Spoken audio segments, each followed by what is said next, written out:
Streaming live on Facebook, YouTube, Twitch, and blasttheradio.com, this is The Lowell Green Show. The number to call and be heard around the world is 613-413-2217. Or email Lowell at blasttheradio.com.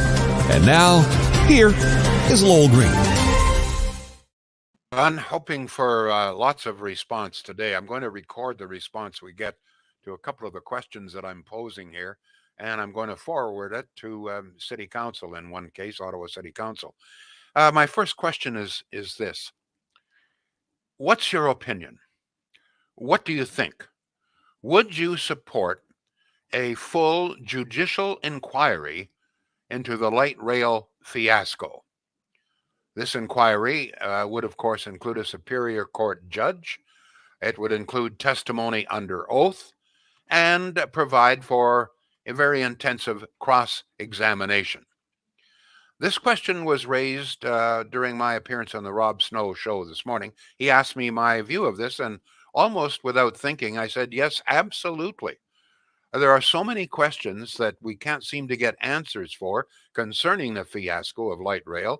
And I said, you know, the mere fact that Lavalin, despite all of the scandals that it's involved with, got two major contracts for well over $1 billion, I think that in of itself is sufficient grounds for a judicial inquiry. I know that this inquiry would cost money, a lot of money. In fact, the legal department of Ottawa City Council says, it would be anywhere from $3 to $20 million. Of course, they're going to paint as grim a picture as possible because Mayor Watson and his acolytes, they don't want a judicial inquiry. But I must tell you that two members of council, Carol Ann Meehan and Catherine McKenney, have a motion that they're going to put forward next week to City Council, next Wednesday, I believe, during which they are going to demand a full-scale judicial inquiry. As Catherine McKenney has said, listen, we have already spent well over $2 billion. If we've got to spend a few $1 million finding out exactly what went on here, it would be worth it. The people have a right to know. And in this, I agree. But I'd like to hear from you. There's no doubt, as I say, that the inquiry would be costly. And it might not, in the end, even come up with the answers. I don't know. But at the very least, it seems to me that it would provide us with some of the answers. I think maybe the real question here, and I put this to you. Do you think there is a possibility that some kind of illegal actions have occurred in the granting of contracts here? Do you believe that there is a possibility of bribes being accepted, or perhaps political interference or nepotism? In your mind, do you believe there is enough suspicion here to justify a multi-million-dollar full judicial inquiry? What would your view be? As I say, I'm going to record your comments, and I'm going to pass them on. Carol Ann Meehan is a good friend of mine, so I'm going to pass them on to her, and hopefully it will give her some ammunition when she presents this motion before City Council next week. On the other hand, some of you may say, no, I you know what? Let's just leave this. No sense in spending good money after bad. So that's your opinion, okay? That I'd like to hear. What do you think? Do you believe there is enough suspicious evidence here, or any evidence at all, to support a full judicial inquiry into the light rail fiasco? As I say, city councilors are going to present this to City Council in full next Wednesday. And anything that you have to say, your views, we will pass on to Carol Ann Meehan. On another, I see some comments starting to come in. I'll give you a moment or two to respond to that. But I think it's important that people speak out on this. I don't know if, I know that Rob Snow was talking about it this morning, and I'm not sure what the reaction on his show was. I didn't get a chance to listen. You may have. We have several other topics here, and I'll throw out one more that you may have some views on. What do you think of Trudeau's announcement that all federal public servants across the land must be fully vaccinated by the end of this month, or they will be suspended without pay. Do you agree or not? And if so, why? If not, why? I'm interested to see that even the union supports this, although the union would like a bit more information. They say they don't have enough information, but they certainly support the concept. What about you on this? John, any responses yet concerning the judicial inquiry that we can report? Absolutely. And so far, every single comment is in favor of one. Here's one at 613-413-2217. Somebody's palms got grease. This person says, cheap parts that break while new. Where did the money go? We need to find out. I vote yes. Ken Okay. says, sure, do the inquiry. We'll get answers we won't like. But in the end, how does the inquiry solve our problems today and prevent problems going forward? David says, yes, I support an inquiry. Eric is watching on YouTube. He says, absolutely would support it. I feel you have clearly listed the questions here. And Chrissy is on Twitch. She says, I would support an inquiry into LRT 100%, see exactly where the money went and or if corners were cut. And that's why we are in this mess in the first place with what has occurred with the LRT. What I would like, I appreciate that, and we'll pass all of those comments on to Carol Ann Meehan. Thank you very much, and I hope we get a few more. But I think ancillary to that is the question. Now I understand you all think we need a judicial inquiry. Am I to assume from that? Am I to conclude from those comments that you feel something nefarious, something something illegal has happened here? Is that your suspicion? Do you think that bribes, every time the issue of Lavalin comes up, that word just keeps flashing in my mind. I mean, Lavalin has been found guilty on more than one occasion of making bribes, et cetera, et cetera. In fact, I said on the Rob Snow show this morning, you realize that when Lavalin was granted a contract for well over $1 billion for maintenance, there were already some former Lavalin employees in jail for giving bribes, for bribing.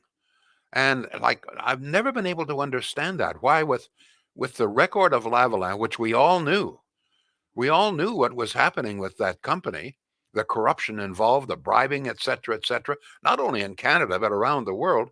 I just could not believe that City Council would grant $1 billion or more contract to Lavalin. That has always puzzled me. I mean, I hate to come out and say, somebody must have been bribed here, but there's got to be some reason that they would have granted that contract. I mean, if I'm sitting on council and I have a firm before me that's been found guilty on more than one occasion of bribing and other nefarious acts, and you want me to approve $1 billion for this company? I mean, I would say no. No, there's got to be a better answer than this. Rob from Carleton Place is on the phone. Yes, Rob. What's your view here, Rob? So on the federal public servants, I'm all for it, and I can tell you, I'm a federal public servant myself, and the union's not going to have much choice but to support this, and including the management as well. I'll tell you why.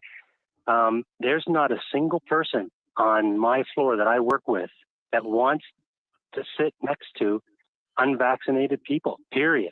And that's unanimous, especially those with young kids at home, elderly parents. So, I mean, if they want to backtrack, they're going to have there might be so few people that don't want to be vaccinated, but if they don't do this, there's going to be a massive amount of people that are going to be very upset that are vaccinated, I can tell you. Now, I was watching, I forget the head of I forget if it's QP or one. I get confused with the unions. But he said he was very reasonable. He said, yes, we agree with mandatory vaccination. However, he said we haven't had very much a discussion with the government on this. We need more details.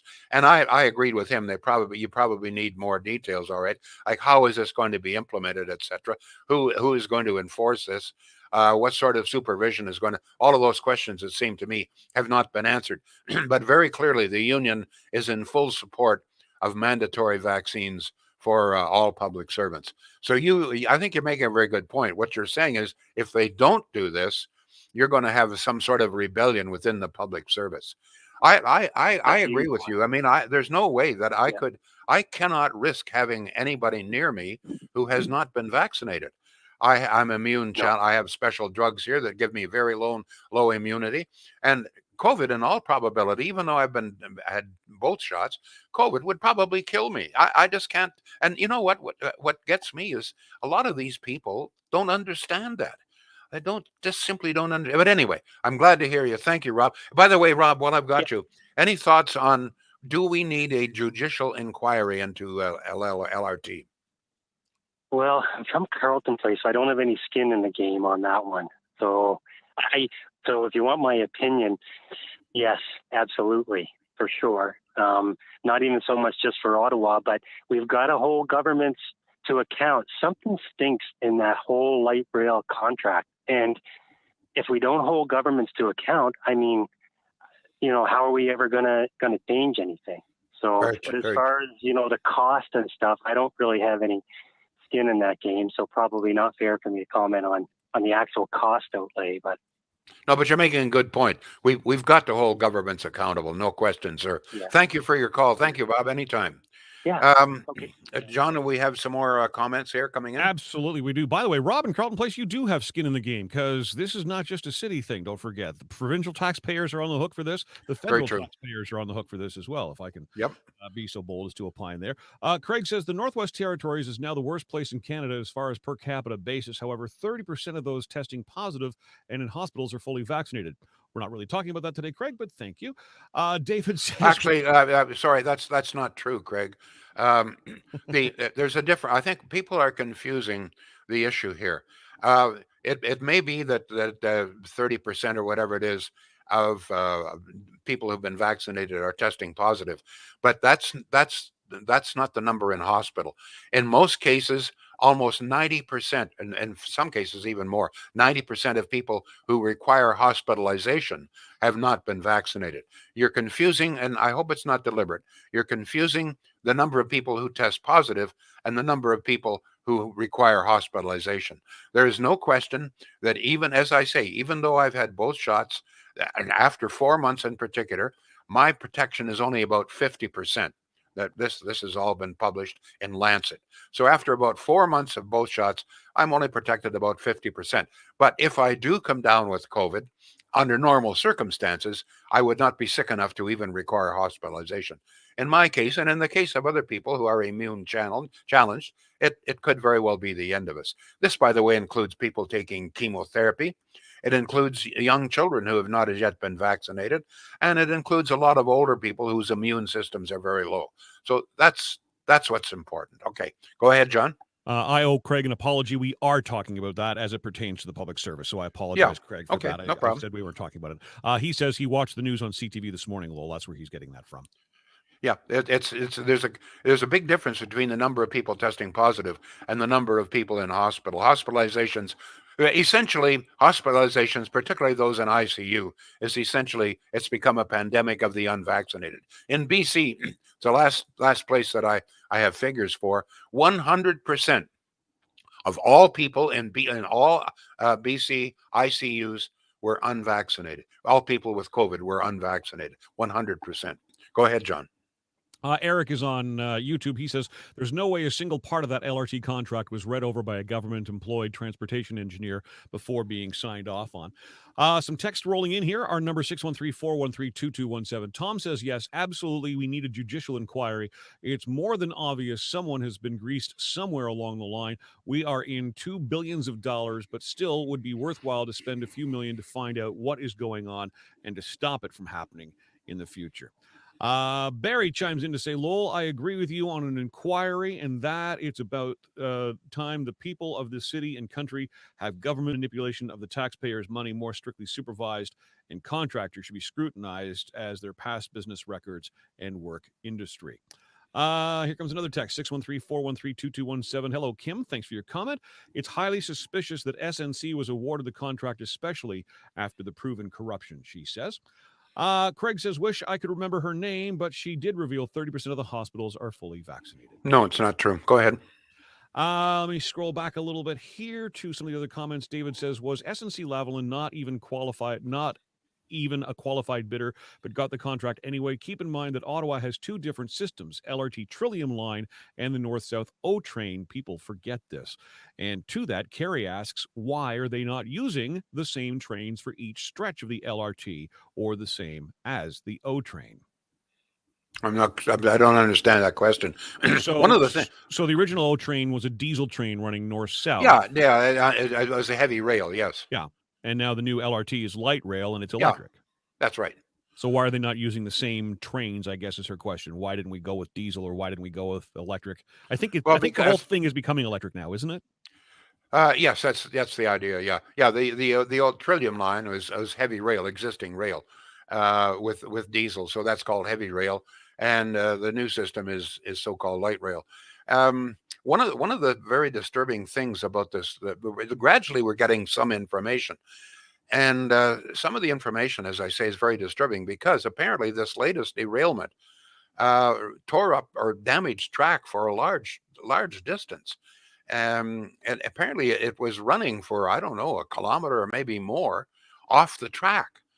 This is pretty scary stuff. I guess that's one of the reasons why here we are, more than 3 weeks after the derailment, and we still don't have the service, is because it damaged a hell of a lot of the tracks. There's something wrong here, folks. We have light rail around the world with no problems. Montreal's system, the subway system, is 78 kilometers long. It's been in existence for 55 years, and there's scarcely ever a problem. There have been fewer problems in 55 years with Montreal's system than we have had in 2 years with our system. Excuse me. There's something wrong here. Shields. Nothing wrong with Shields, let me tell you that. Here is a great company, folks, in business, same family since 1947. Not too many. I mean, there are a lot of family-owned businesses in and around Ottawa, but I'm not sure how many of them can stretch back to 1947 in the same family. It was Grandpa that started this in 1947, right after the war, and then his son took over, and now the grandson has taken over. Mark Shield. They run a great business there. They got the store itself in the mainstream in Pakenham is not that big a store, although they have very good selection to choose from. Better twist my tongue here, but the secret is they've got a huge warehouse, and in the warehouse, almost every appliance you could possibly want in stock. Now, there may be some rare occasions where they may have to order, but from my understanding is that at least 95% of the time, if you want a new fridge or a stove or whatever it is, and by the way, they're really heavily into the air fryers. They are experts in air fryers at Shields. In fact, they're experts in appliances. Shields.ca, folks. It's very SCHEELS.ca. There you will see, you go to that, you will see all of the appliances that are available, the prices, and the savings. Shields. Go ahead, John. Thank you. Craig says he's going to be heading to Shields soon for some appliances. Awesome. Joshua just chimed in moments ago. Did no one think to talk to anyone involved with building and or maintaining the Montreal system and learn from what works? Ken is on Twitch. He says, nothing illegal. I think it's been a bloated government-funded project suffering from bureaucratic incompetence. To the vaccine question for the public service, Julie says, I'm vaccinated, but if we go back to our office as public servants, yes, we should be vaccinated. I feel like it hasn't given people enough time to get fully vaccinated, less a month. Just my 2 cents. And Terry says, I mean, wait a minute. Can I just respond to that? Of course. In fact, we have been vaccinating for about a year and a half now. The first vaccinations, I'm using from memory here, first vaccinations in Ottawa were December 14th. That's almost a year. We're coming up to almost 2 years. So that's not true. We've had almost 2 years now to get vaccinated. So those people who have not been vaccinated, it's because they don't want to. Simple as that. They are dragging their feet. They are prolonging the pandemic, but we've gone through this before. Go ahead, John. Ray says they're building a new light rail system on the West Island of Montreal, and it's elevated. Hope that doesn't derail. Terry sets us straight on our question as to why we're not using the same trains. He says Line 2 O train will remain diesel when completed. So the original line that was diesel will remain as diesel. Thank you, Okay. Terry. Okay. Good. Thank you. Mike says, not only that, but why wouldn't they use the same companies for phase 2? This city can't do anything right. Guy says 1 year, Lowell. 1 year. There you go. David says, by the way, the 2 new train sets are on the way up the 416 by truck as we listen to Lowell Green live. And Sherry says, yes, it's been 1 year. Some of the other Sorry about that. Yeah, I'm doing this from memory. I know it's all I remember is that it was December 14th. Yeah. So you're right. That was a year ago. It seems like 2 years. Sorry about that. No, I have troubles calculating that too. I don't even know what day it is today. It's all a damn blur. Anne says SNC Lavalin involvement invokes an element of mistrust right off the bat. Tom says that's our dear Watson for you. Peter says, as I said in the past, every big city that has LRT has a liberal mayor, and SNC ends in disaster. It needs to be investigated. SNC and Trudeau are in bed together. No doubt money finds its way into the Trudeau Foundation. Oh, yes, an inquiry needs to happen and charges need to happen, he says. Well, that's interesting. Talking about charges on another topic. Here I go again.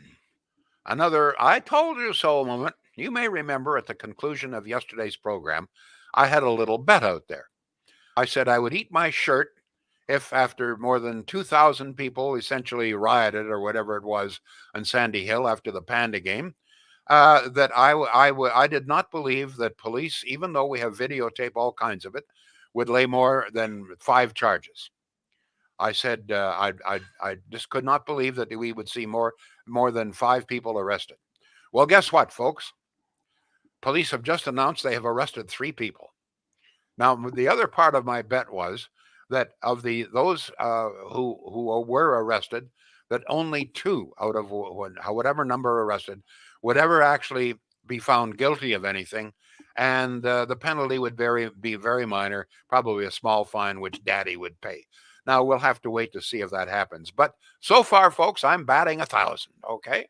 I said I didn't believe that there'd be more than 5 arrests, and now there may be more and down the pipe, I don't know. But so far, and I mean, they have tons of video, but so far we've had 3 people arrested. You know, I don't know if some of you people understand how serious it is. It's one thing, hijinks, doing this, that, whatever it is, even peeing on people's lawns and front porches. That's bad enough. But I think there are 2 things here that really, really are serious and deserve very, very serious charges. Wrecking that car, because that's what they did. I mean, they essentially tore the car apart. And then even worse than that, the owner of the car, a young guy, comes up to them and says, "That's my car, stop it." And they beat the hell out of him. There was a picture in the Citizen a couple of days ago of this poor guy's face. I mean, he's got had stitches under his eye. Both eyes were all black and his face all black and bruised. A bunch of guys. I mean, he's trying to protect his own car, and a bunch of punks, drunken punks, attack him. A bunch of cowards. I mean, can you imagine 3, 4, or 5? I don't know how many guys, and they beat the hell out of him. They could have killed him. They've got to catch those guys. And you know what? Those guys that did that, they should be expelled from the university. If they're university students, they should be kicked out of class and they should spend time in jail. Anybody disagreeing with me on that? I'd like to hear from you. John, more comments coming in? I've got the young man's picture up on my screen right now. I don't think it's coming through on our broadcast, though. I got to figure out how to do that. But yeah, he's beaten up pretty badly. And the worst part is, I don't know if people realize this. There's now a GoFundMe for the guy. His insurance is going to jump by about $5,000 because of this incident. If he wants the car insurance, yeah, he's on the hook for that. Let me see. Julie says, I am vaccinated, but if we go... Oh, we read that already. Julie, sorry. Let me see. Because I'm reading on the wrong damn screen. Lowell, I got too many things on the go here. I apologize, sir. The courts don't even give murderers life sentences anymore, so I'm not surprised there's so much leniency, says Lisa. Chrissy says, can we have Lowell make his World Series picks? He's batting 1,000 on a serious note. You know what? Now that I was so heartbroken, so crushed by the Jays not making it into it, I've lost total interest. Absolutely. I know. She says on a serious note, though, that poor guy has to deal with the aftermath, and it's really, really sad. Well, I wasn't aware of that. Where did you see that? His insurance is going to be bumped up $5,000. $5,000 is what he's going to have to pay, and there's a GoFundMe to help that. The last time I saw it, he was darn close to the 5,000. He's probably past Jesus, it. Murphy. I mean, come on. They got to catch those guys. I repeat, not only should they spend jail time and considerable jail time, I mean, that's assault and battery. Yes, it is. I'm going to tell you something. If you start pounding people in the streets, there's a chance you're going to create, serious permanent damage. There's a chance you're going to kill somebody. It seems to me if you get 2 or 3 guys jumping some innocent guy and pound the hell out of him, I wouldn't object to the charge being manslaughter or attempted manslaughter or attempted murder for that chance. If you beat somebody up in the street, there's a chance you may kill the guy. Anyhow, I'm obviously I feel that our laws are far too lenient. I've said this for years. Go ahead, John. Anything more? Absolutely agree with you. By the way, the police did say this morning they talked to 10 individuals. They've charged 3, and they've posted pictures now looking for, I think, 13 more people. And their photos are all on the Ottawa Police website, if you can figure out your way through. One of the things excuse me, let me just, sorry to interrupt you, Rome. It's short of time. One of the things that bothers me about this is there are all kinds of people out there, nice people, university students, who know God darn well who those punks are. You saw them, you know them, you may sit in class with them. And yet, do you help police on this? No. Apparently, some people have come forward with videos. But I repeat, there are people out there, classmates in all probability, who know bloody well who these guys are that beat up this poor kid. If you had any conscience, any sense whatsoever of morality, you would come forward and you would identify those people. I'll be surprised if it happens. Go ahead, John. David says they are charged under the Canadian Criminal Code. Hope the charges stick. No future employment and respect at the borders for them. Mike says, use these punks as an example. Same thing will happen next year. This is absolutely unbelievable. Cheryl agrees with you, Lowell, 100% on that. And Terry says, Lowell, yesterday, I bet you a butter tart from Graham's Bakery that less than 5 would be charged. I'll take one of Graham's Bakery's butter tarts any day under any pretext. No kidding. Cheryl adds, people don't seem to give a shit anymore, Lowell. They get off, and he ends up paying. And Carrie says, yes, kick them and the people watching and not doing anything out of university. Arrest the ones beating the guy up and vandalizing the car. Helen Porteous, it's why my brother sold his house in Embrun. I guess. What happened in Embrun? I don't know. Oh, see, we're working backwards from the comments. Helen said, did you hear they were putting up 700 wind turbines in the rural areas of Ottawa? And Lisa's responding to Helen saying, Helen, it's why. Okay. I'm glad. You know what? I'm glad you talked about wind turbines. This is news to me. I don't think they're putting up any more. I don't think. Yeah. I don't think Doug, unless this contract is already signed, Doug Ford has canceled all kinds of them, as you know. So here we go again. I have to give you the latest information. It's it's a beautiful, bright, sunny day. The sun is shining brightly. I can see the leaves are rustling there, and so there's a nice little breeze. So how much power is being provided right now? Well, at 1:00 today, by wind and solar. Now, I said yesterday that the cost of wind and solar is about $12 billion.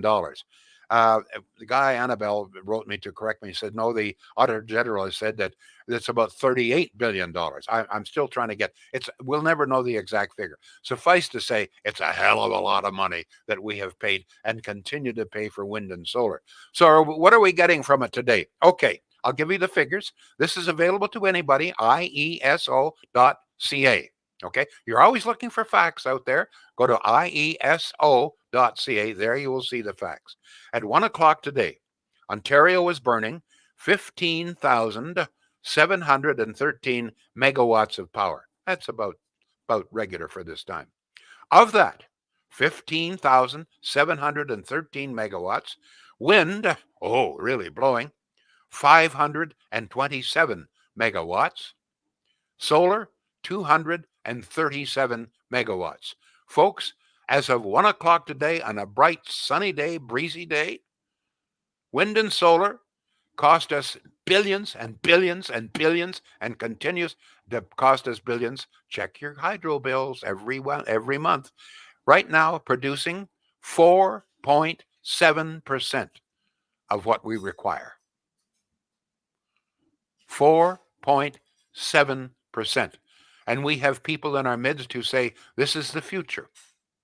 42 windmill farms, God knows how many millions of solar panels, and this is what we got. Yesterday, it was 2.5%. The day before that, it was 2.8%. And before I go, I have to also mention to you environmentalists that when it comes to windmills, we destroyed more than 2,000 trees in order to build windmill farms. 2,000 trees cut down, tens of billions of dollars gone. And what do we got?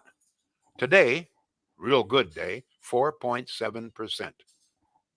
Thank you all. Have a good weekend. Have a good Thanksgiving. John, I hope you're going to have a good Thanksgiving. Your wife is away. She's away, but I'll be with Mom and Dad and my brother and his wife and their family for an actual meal, not one that comes out of a box. So I'm very much looking forward to it. And you'll all be vaccinated, right? Yes, absolutely we are. Thank you. See you on Tuesday. The Lowell Green Show is seen and heard live around the world at 2 p.m. Eastern. Connect with us online at blasttheradio.com/Lowell Green. Can't join us live? Download the Lowell Green podcast. Available on Apple, Spotify, Google, and more. Ask your smart speaker to play the Lowell Green podcast. This is a production of blasttheradio.com.